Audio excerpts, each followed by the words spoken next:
All right, what's up, guys? Thursday fitness coming in hot.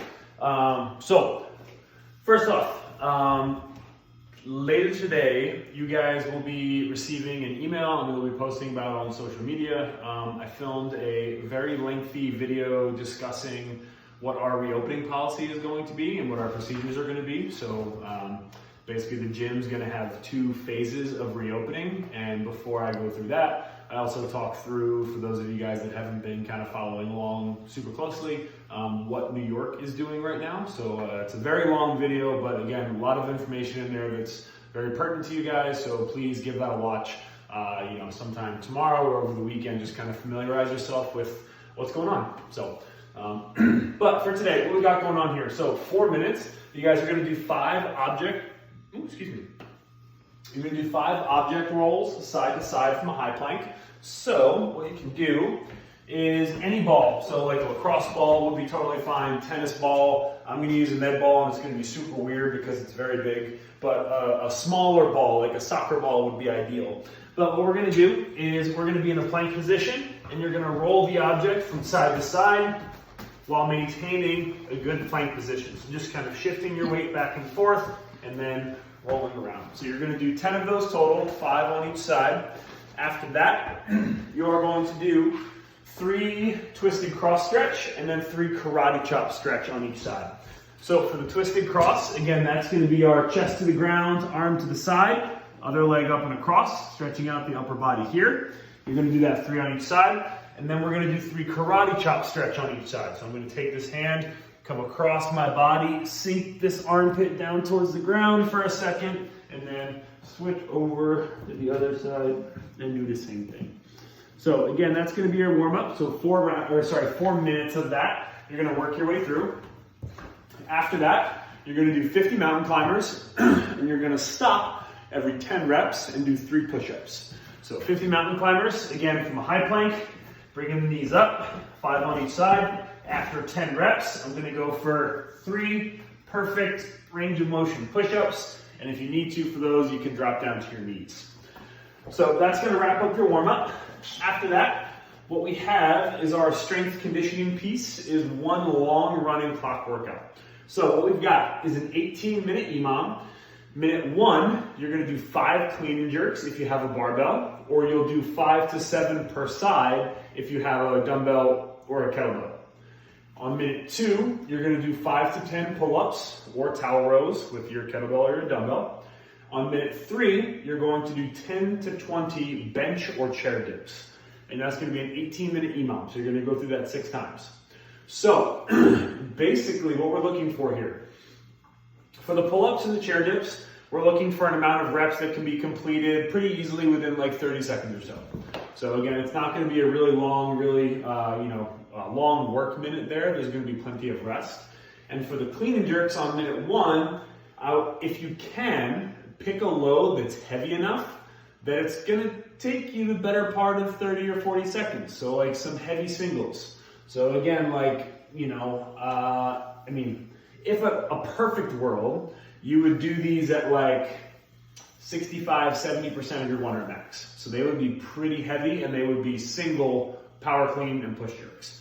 Obviously, that might not be possible based on the weight that you have. But the point for the clean and jerks is that I want you to try and pick a weight that's challenging enough, or pick a rep scheme that's challenging enough that you're going to work for about 30 to 40 seconds. So you're going to get the heart rate up, you're going to be under a little bit of heavy load, or you're going to work through enough reps that you start to spike that heart rate. Because the other 2 stations are not very heart rate intensive.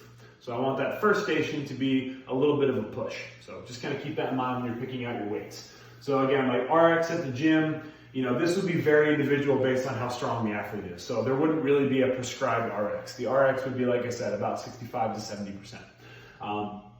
If you're going to up the reps, again, you can go up to like maybe 10 reps at a lighter weight, and that would be a great stimulus for the day. So that would be a recommended kind of scale based off of what load you have available.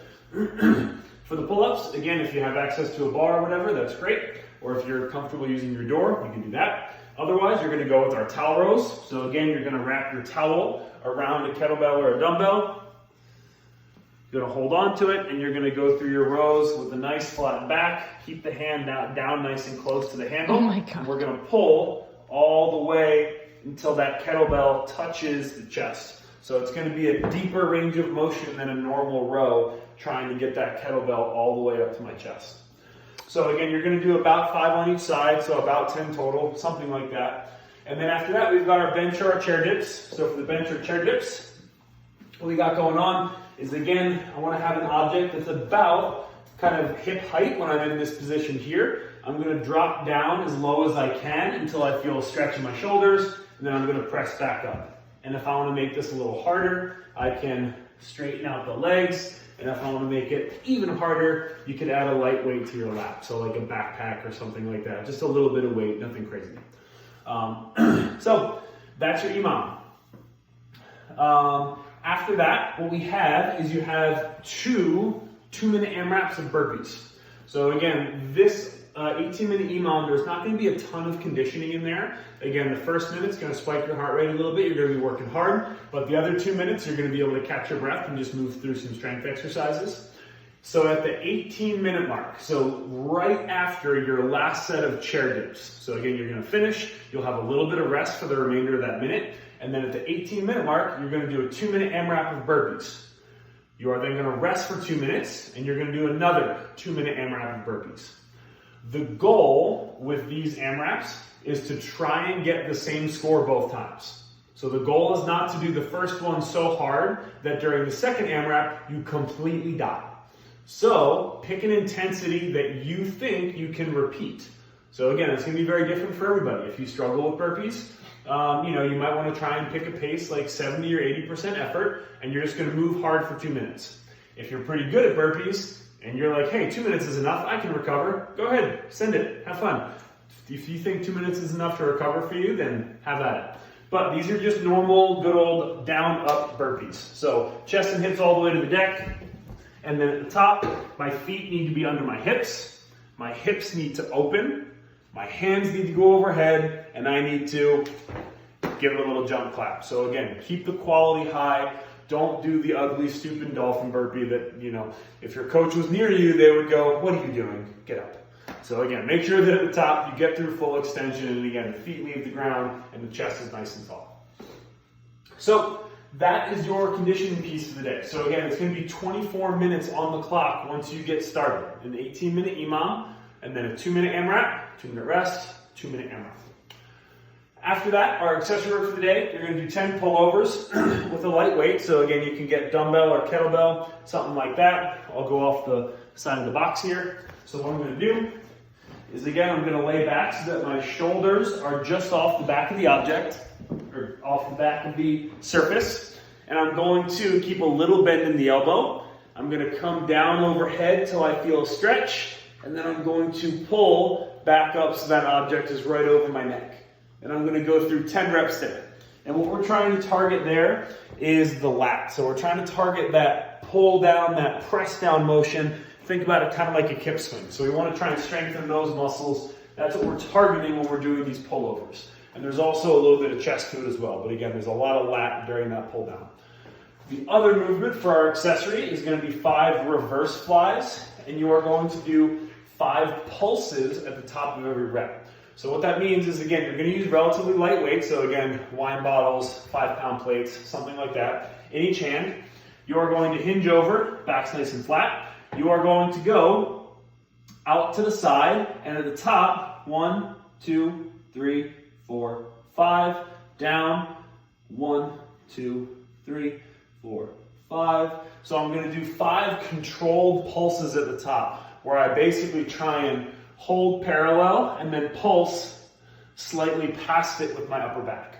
And again, you're going to do 3 rounds of that. So 10 pullovers, 5 reverse flies. After that, for our mobility for the day, we've got a 90-second twisted cross, and then we've got a 1-minute doorway stretch, and that's on each side. So the twisted cross, that's going to be the chest to the ground stretch that we did during the warm-up, but you're going to hold it. So again, 90 degrees, other foot comes up and across, and I'm going to hold that for 90 seconds on one side, 90 seconds on the other side. After that, I'm going to do a doorway stretch. So I'm going to take my elbow, put it about in line with my shoulder, and then from there, I'm going to take my forearm, and I'm gonna just put it right up against the edge of the door here. And all I'm gonna do is step through on that same side and then turn away slightly to help intensify that stretch across my chest. So that's all your training for the day. I also just realized I did not demo the clean and jerks, so I apologize. So we're actually gonna backtrack a little bit now. So again, for the clean and jerks for the day, you're gonna do 5 to 7 per side if you're using a single object. So if I've got my kettlebell, I'm gonna come from the ground. Again, I'm gonna get set as always, so I'm gonna press my hips back, keep my back nice and flat, midline engaged, and then from here, I'm going to jump the kettlebell to my shoulder, and I'm gonna transition to the outside of my arm here, and then I'm gonna immediately press or jerk that kettlebell overhead. So again, I can either do a jerk, or I can do a dip drive, whatever the weight dictates. And you'll do 5 to 7 on each arm. So again, the object will go between the legs, you'll jump it to the shoulder, and then you'll dip, press it overhead. 5 to 7 per side.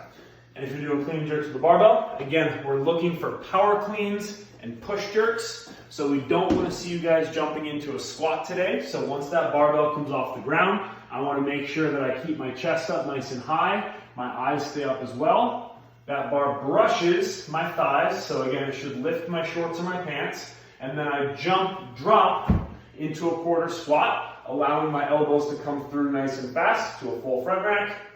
I stand all the way up, and then I go into my overhead. So again, I dip, keeping the chest up, sending the knees out, and then I drive to full extension, squeeze my butt, and drop down into a quarter squat. So again, that's gonna be your clean and jerk for the EMOM earlier today. So, as always, tag us, Forged by Zeus, Palestine, Ithaca, CrossFit Queens, and we will see you guys back tomorrow for Friday's training.